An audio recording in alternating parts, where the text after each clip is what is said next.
আমলা সদরপুর এলাকার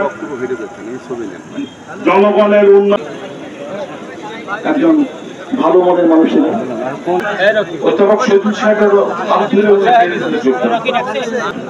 জেলা রাজনীতিতে আমরা কিভাবে ডমিনেট করতে পারি সব বিষয়ে একজন ভালো মানুষ ছিল।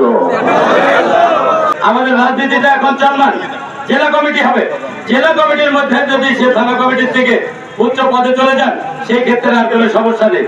আমরা কলেজের ছাত্র ছিলাম, আমি তার সাথে দাসত থাকা অবস্থায় আমি ছাত্র দল করেছি। তার পরিবারের ভাই ভাতিজা আত্মীয়স্বজন সবাই জানে।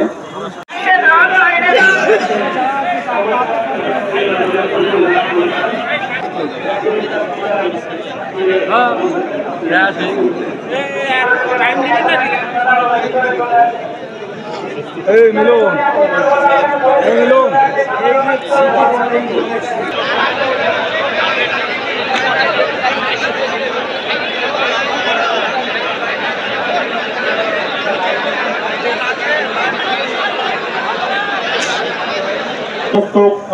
একজন রাজনীতিবিদ ছিলেন যিনি আমলা সদরপুর এলাকার জনগণের উন্নয়ন, এলাকার উন্নয়ন নিয়ে সবসময় কাজ করে গেছেন। সেই দিন পর্যন্ত তার জীবনের যে ভালো কাজগুলো আছে, তিনি বিভিন্ন সময় বিভিন্ন দায়িত্বে ছিলেন। সেই ভালো কাজগুলোর ওসিলায় আল্লাহ যেন তাকে বেহেশত নসিব করেন, আল্লাহ তার কবরের আযাব থেকে মুক্ত করে দেন, তার সমস্ত গুনাহ মাফ করে দেন। আজকে আমরা জানাজার সামনে দাঁড়িয়ে আমরা তার সহকর্মী হিসেবে শুধু এতটুকুই চেতে পারি। আমরা অনেক কিছু বলতে পারি, কিন্তু আসলে জানাজায় বলার মতো খুব বেশি কিছু কথা থাকে না। একটা কথাই থাকে, যখন কেউ আমাদের ছেড়ে চলে যান তখন তার সাথে যে দীর্ঘদিনের একটা স্মৃতি, তার সাথে দীর্ঘদিন যে সময় কাটানো, তার যে ভালো কাজ, সেই জায়গা থেকে আমি তার পরিবারের পক্ষ থেকে বলছি, একজন মানুষ সারা জীবন যখন রাজনীতি করেন তখন অনেক সময় অনেক ভুল ত্রুটি করে থাকতে পারেন। আজকে তিনি চলে গেছেন, যে কারণেই হোক, আমাদের কারোর মনে যদি কোনো ক্ষোভ থাকে, কোনো অভিমান থাকে, আমি তার পরিবারের পক্ষ থেকেও আপনাদের সবার কাছে তার হয়ে ক্ষমা চাচ্ছি এবং আপনারা তাকে মাফ করে দিবেন, এই অনুরোধ জানিয়ে আমার বক্তব্য শেষ করছি। আল্লাহ হাফেজ। আমাদের মাঝে উপস্থিত হয়েছেন বাংলাদেশ জাতীয়তাবাদী দল কুষ্টিয়া জেলা শাখার বিপ্লবী আহ্বায়ক জননেতা জনাব কুতুবউদ্দিন আহমেদ, জননেতা জনাব কুতুবউদ্দিন আহমেদ। আমাদের মাঝে উপস্থিত হয়েছেন বাংলাদেশ জাতীয়তাবাদী দল কুষ্টিয়া জেলা শাখার বিপ্লবী সদস্য সচিব জননেতা জনাব ইঞ্জিনিয়ার জাকির হোসেন সরকার, জননেতা জনাব ইঞ্জিনিয়ার জাকির হোসেন সরকার। এবারে আমি দুটো কথা, আসলে উত্তপ্ত কারো কিছু বলাও যাচ্ছে না, প্লিজ আপনারা একটু চেপে দাঁড়ান। এবার আপনাদের সামনে সংক্ষিপ্ত আলোচনা করছেন বাংলাদেশ জাতীয়তাবাদী দল বিগত সরকার আন্দোলনের রূপকার, এই আন্দোলন পরিচালনার রূপকার, কুষ্টিয়ার কৃতি সন্তান, বাংলাদেশ জাতীয়তাবাদী দল কুষ্টিয়া জেলা শাখার বিপ্লবী সদস্য সচিব জননেতা জনাব ইঞ্জিনিয়ার জাকির হোসেন সরকারকে কিছু বলার জন্য অনুরোধ করছি।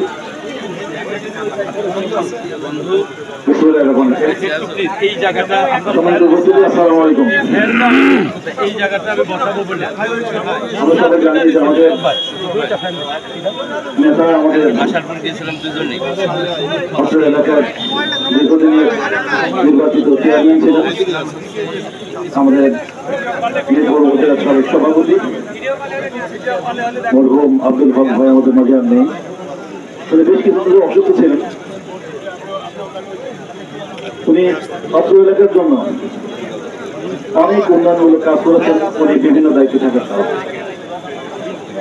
ব্যক্তিগত জীবনে উনি একজন ভালো মনের মানুষ ছিলেন এবং একজন প্রতিবাদী মানুষ ছিলেন, যার কারণেই বিভিন্ন সময়ে ওনাকে অনেকেই হয়তো সহ্য করতে পারতেন না। তাই উনি আমাদের মাঝে নেই। ওনার ভালো কাজগুলোর জন্য আমরা যেন ওনাকে ক্ষমা করে দেন, মাফ করে দেন। আর আমাদের মাঝে আমরা যারা বেঁচে আছি ওনার চাল চলন কাজকর্মের কারণে কেউ যদি কোনো কষ্ট পেয়ে থাকেন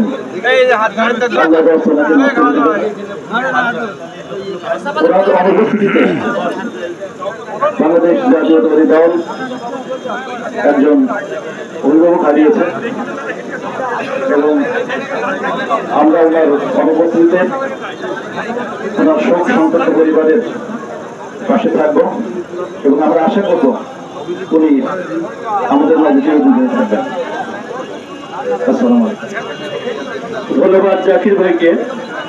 এবারে আপনাদের সামনে সংক্ষিপ্ত আলোচনা করবেন বাংলাদেশ জাতীয়তাবাদী দল কুষ্টিয়া জেলা শাখার বিপ্লবী যুগ্ম আহ্বায়ক, দৌলতপুরের মাটি এবং মানুষের নেতা, সাবেক সংসদ সদস্য জননেতা জনাব রেজা আহমেদ বাচ্চু। জননেতা জনাব রেজা আহমেদ বাচ্চু। বিসমিল্লাহির রহমানির রহিম। গতকাল সন্ধ্যাবেলায় খবর পেলাম অক্ষয় মৃত্যুবরণ করেছে। অবশ্য কয়েকদিন আগে ফেসবুকে দেখেছি উনি আইসিইউতে ছিলেন।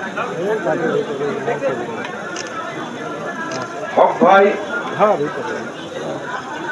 সদরপুর ইউনিয়নের সম্ভবত 2বার বা 3বার চেয়ারম্যান ছিলেন, থানা বিএনপি সাধারণ সম্পাদক ছিলেন, সভাপতি ছিলেন। আমার আবার আত্মীয় হন, আমার আপন খালুর ভাগ্নে, আবার আমার আপন খালাতো ভাইয়ের সাথে বড় দিনের বিয়ে হয়েছে।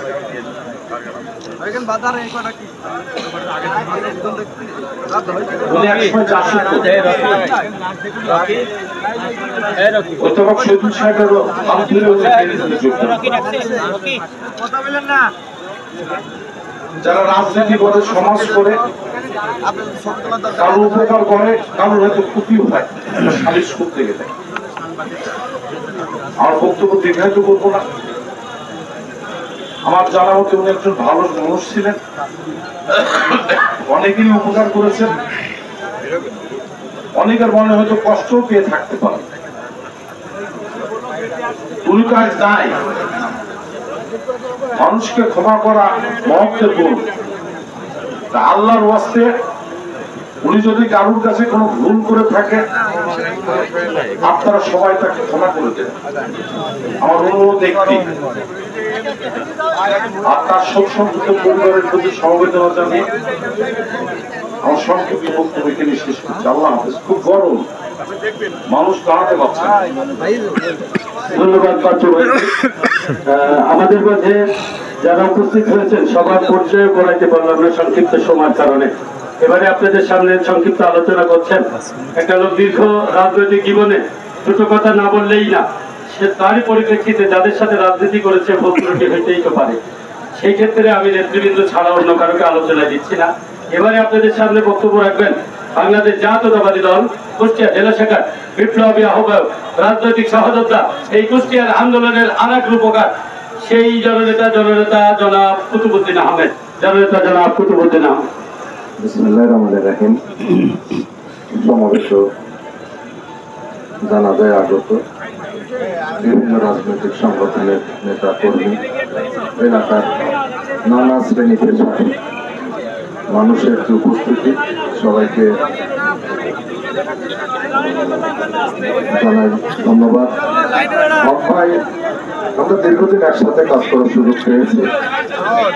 উনি মিরপুরের দায়িত্বে ছিলেন, জেলা বিএনপিরও গুরুত্বপূর্ণ একটা দায়িত্ব পালন করতেন। সেই দৃষ্টিকোণ থেকে আমরা একটা ইউনিটের প্রধান ছিলাম, কুষ্টিয়া পৌর সভাপতি ছিলাম, উনি মিরপুরের। এই ইউনিট হিসাবে তার সাথে আমাদের একটা সক্রিয়তাও ছিল। জেলার রাজনীতিতে আমরা কিভাবে ডমিনেট করতে পারি এসব বিষয়ে আমাদের পারস্পরিক একটা বোঝাপড়া ছিল অনেকদিন। আর ওনার রাজনৈতিক জীবন তো খুবই বৈচিত্র্যপূর্ণ, নানামুখী রাজনীতির মেরুকরণ আছে, ওনার ডাইমেনশন আছে, সবকিছু মিলে একরকম বলা যায় বর্ণাঢ্য ক্যারিয়ার পলিটিক্যাল। আমরা যেহেতু কাজ করেছি আমাদেরও ভুল থাকতে পারে। আমরা লাস্ট ওনার সাথে আমার দেখা হবে ঢাকায় ট্রিটমেন্টে দেওয়ার 3 দিন আগে আমার বাসায় গেছিলেন, সাথে অনেকেই ছিলেন আর কি।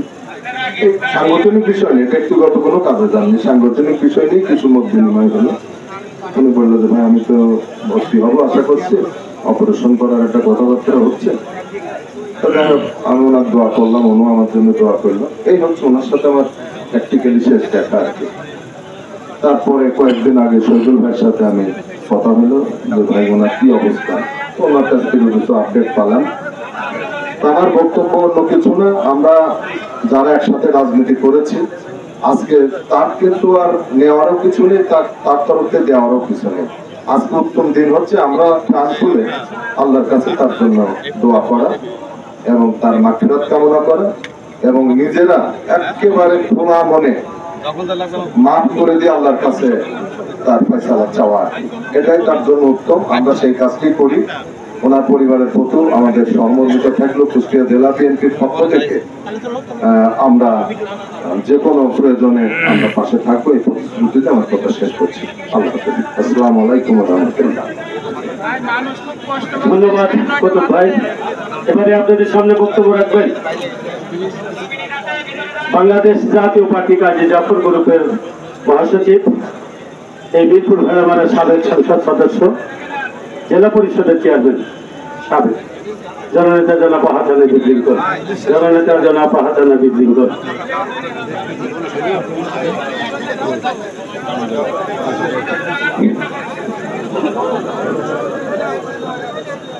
আমরা শিডিউল টাইমে জানাজা শুরু করব, 1-2 মিনিট বড় জানাজা এরকম হয়। আমরা 35 বিসমিল্লাহির রহমানির রহিম। কাল তাকবীর রেডি হবে। আমরা ছাত্র জীবন থেকে নেতার নাম শুনে এসেছি, শহীদ মারফত আলীর সহচর হিসেবে, চেয়ারম্যান কচি ভাই, আব্দুল্লাহ ভাই, তার শেষ নক্ষত্র হক চেয়ারম্যান নামে পরিচিত আমার বড় ভাই, এই দেশের অপর এলাকার সুখে দুঃখে বিপদে আপদে তিনি সবার সাথে থাকতেন। আমি অন্তত কুষ্টিয়া জেলা সদরের কথা খুললাম, এভাবে আর একটা নেতা দেখিনি নেতা বাপের জমি বিক্রি করে রাজনীতি করেছে, হক চেয়ারম্যান তার একজন। আমার সাথে সর্বশেষ তার কথা হয়েছে সেদিন আবেগ আপ্লুত হবে। এই কথাটা আমি বলতে চাইনি, তারপরে বলতে হচ্ছে এই অপবাদ থেকে তাকে মুক্ত করবার জন্য। 5ই আগস্টের পর তিনি একটা মাইক্রোবাস কিনেছিলেন। তো যেদিন বাসটা মাইক্রোবাসটা কিনলেন সেদিন তিনি আমার অফিসে গিয়েছিলেন। তাহলে ভাই হঠাৎ করে এত টাকা কই পেলেন? তো তিনি বললেন যে আমার বন্ধুত্ব, যে বসির সাহেব 35 লাখ টাকা দিল, সেন্টু 3 লাখ টাকা দিল, গাড়িটা কিনলাম ভাই। বসির সাহেব এখানে বসা আছে। এই আমলা সদরপুরে এই গাড়ি নিয়ে অনেক অপবাদ হয়েছে। আমি হক চেয়ারম্যানের পক্ষ থেকে আমি আপনাদের কাছে মাপ চেয়ে বলছি, তিনি কোন চাঁদাবাজির টাকায় গাড়ি কিনেন? এই যে বসে আছে জিজ্ঞাসা করেন আমরা 35 লাখ টাকা দিল, বললো ভাই রয়্যালে আরো থাকলে আরো কিছু আর নাই, এই ছিল ওইটাই এত ভালোবাসে বলে সেদিন সে আমার কাছে কিনে দিয়েছিল। যাই হোক, আরো একটা দুঃখ, 18 সালে বিএনপির ভারপ্রাপ্ত চেয়ারম্যান তারেক রহমান দেশমাতা খালেদা জিয়া আমার হাতে ধানের শীষ তুলে দিয়েছিলেন। তিনি তার বিএনপিতে প্রতিষ্ঠার মূল নায়ক হচ্ছে আমাদের বড় ভাই, যাকে আমরা ছাত্র জীবন থেকে নেতা হিসেবে শ্রদ্ধা করে আসছি, বড় ভাই হিসেবে। সেই অধ্যাপক শহীদুল ইসলামের সাথেও সে দ্বিমত পোষণ করে সেখানে তাদের মধ্যে একটু কথা কাটাকাটি হয়। সেখান থেকে এসে আমার দুর্দিনে আমার পাশে ধানের শীষ নিয়ে সেই ভয়ঙ্কর দিনগুলোতে তিনি আমার পাশে ছিলেন। কথা বলতে গেলে এক ঘন্টায় বলতে পারবো। যাই হোক, সেটা কথা নয়। কথা হলো আজকে দুঃখ যে খুলনা বিভাগে অক্সিজেনের মতো আর একটা লোক নাই, কিন্তু তিনি পথ ছাড়া ছিলেন, আমাদেরকে ছেড়ে বড় অভিমান চলে যেতেন। তার কিন্তু কোনো পথ নাই, ইউনিয়নের সদস্য না। এই হচ্ছে আমাদের রাজনৈতিক কর্মীদের দুর্ভাগ্য। আজকে আমরা রাজা, কালকে মহারাজা, পরের দিন কিছু নাই। প্রিয় ভাইয়ের আমার, আপনাদেরকে আমি বলতে চাই, মহান আল্লাহ পাক ফেরেশতাদের জিজ্ঞাসা করবেন যে লোকটা কেমন ছিল। ফেরেশতারা তখন উত্তর দেবে, যোগানকার মানুষ সবাই তাকে ভালো বলছে। আপনারা আমার সাথে সবাই একবার মন খুলে, হৃদয় খুলে বলেন, ভাবছি আপনার একজন ভালো মানুষ ছিল। আল্লাহ পাক তার কাছে আমি প্রয়োজনে অনুরোধ করছি, তাকে আপনি বেহেশত নসিব করুন। তার জীবন থেকে সকল গুনাহ মাফ করে দিয়ে বাপ ভাইকে আপনি বেহেশত নসিব করুন।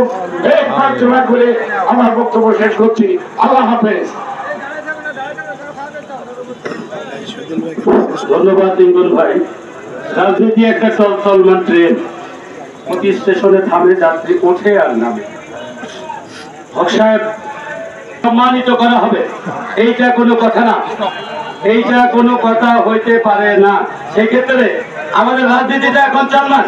জেলা কমিটি হবে, জেলা কমিটির মধ্যে যদি সে থানা কমিটির থেকে উচ্চ পদে চলে যান, সেই ক্ষেত্রে আর কোনো সমস্যা নেই।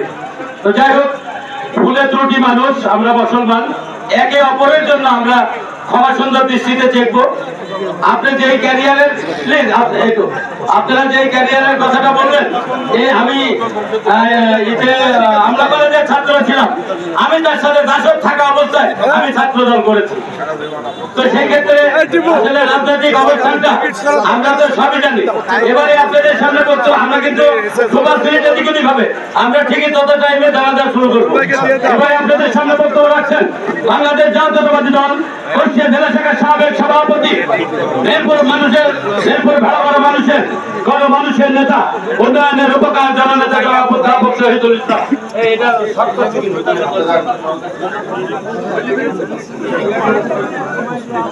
বিসমিল্লাহির রহমানির রহিম। আমাদের প্রিয় নেতা জনাব আব্দুল হক সাহেব গতকাল বিকেলে ইন্তেকাল করেছেন। ইন্না লিল্লাহি ওয়া ইন্না ইলাইহি রাজিউন। হক সাহেবের মৃত্যু নিয়ে যোগ্য রাজনীতি করার চেষ্টা করছে, এটা তো দুঃখজনক। মায়ের জাতীয় মাসিক দরদ 1996 সালে সরকার ছিল আওয়ামী লীগের, আর আমি সেই সপ্তম সংসদের সংসদ সদস্য ছিলাম। হক সাহেব ছিলেন ইউনিয়ন পরিষদ চেয়ারম্যান। মিরপুর উপজেলা পরিষদের সমন্বয় কমিটির সভায় কোন একটা বিষয় নিয়ে হক সাহেবের সাথে আমার কথা হয়, মত বিনিময় হয়। তারপর তিনি বিএনপি অফিস, আজিজ খানের অফিস ছিল বিএনপি অফিস, সেখানে এসে মত বিনিময় করে তিনি বিএনপিতে যোগদানের সিদ্ধান্ত নেন। সে সময় আজিজ খান, বাবু খান ওনাদের সাথে পরামর্শ করে হক সাহেবকে আমরা বিএনপিতে যোগদানের আমরা সিদ্ধান্ত গ্রহণ করি। পরবর্তীকালে হক সাহেব মিরপুর উপজেলা বিএনপি সাধারণ সম্পাদকের দায়িত্ব পালন করেছেন। তারপরে বাবু খানের মৃত্যুর পর উনি সভাপতির দায়িত্ব পালন করেছেন। আজকে যে কথাটা এখানে আসছে, হক সাহেবের সাথে আগেও আমার রাজনৈতিক সম্পর্ক। স্বাধীন হওয়ার পর জাসদের জন্ম যখন হয়, তখন মাহমুদ ভাই ছিলেন, আর এখানে নাম ছিল হক কোচি নামে এক জোড়া নাম ছিল। আব্দুল্লাহ ধরার বড় হক কোচি মানুষের মুখে মুখে। আমি সে একই রাজনীতি ছিলাম, কারণ আমি কুষ্টিয়া জেলা জামাতের অন্যতম ফাউন্ডার ছিল, আবার বিএনপির যেমন যার সম্পর্ক তখন থেকে ওনার সাথে ছিল। ইদানিকাল অনেকে অনেক কথা বলে। সাম্প্রতিককালে যে ঘটনাই ঘটুক না কেন, হক সাহেবের পরিবারের মোশা সহ তার পরিবারের ভাই ভাতিজা আত্মীয়স্বজন সবাই জানে বেশ কয়েক মাস যাবৎ আমার সাথে তার কি সম্পর্ক ছিল, কত ঘনিষ্ঠ সম্পর্ক ছিল। সমাপ্ত রয়েছে সেটা করবো। হক সাহেবকে আমি অনুরোধ করেছিলাম, ভাই আপনি সিঙ্গাপুরে ট্রিটমেন্ট করেছে, আবার বাংলাদেশে কোনো অপারেশন করবেন, পারলে বিদেশে করেন। আপনাকে আমি বিনীত অনুরোধ করবো, আল্লাহ যদি আপনার হাত রাখে, আপনি অসুস্থও মানতেন, আপনি অপারেশনটা করবেন না। তো বললো যে ডাক্তার সাহেবরা বলছে আমরা যাও, যার যে হায়াত আছে কেউ আল্লাহ যে রুট নির্ধারণ করে তারপরে কেউ বাঁচতে পারবে না। সে যাই হোক, অনেক কথা হয়েছে ওনার সাথে, ওই যে টাকা পয়সার কথা। সম্প্রতি ওনার বাড়ি থেকে আর্থিক সমস্যায় পড়ে, তা আমাকে ওনাকে বললো যে সোনালী ব্যাংকের ডিজিএম সাহেব ওনার লোনটা আটকাই দিয়েছে।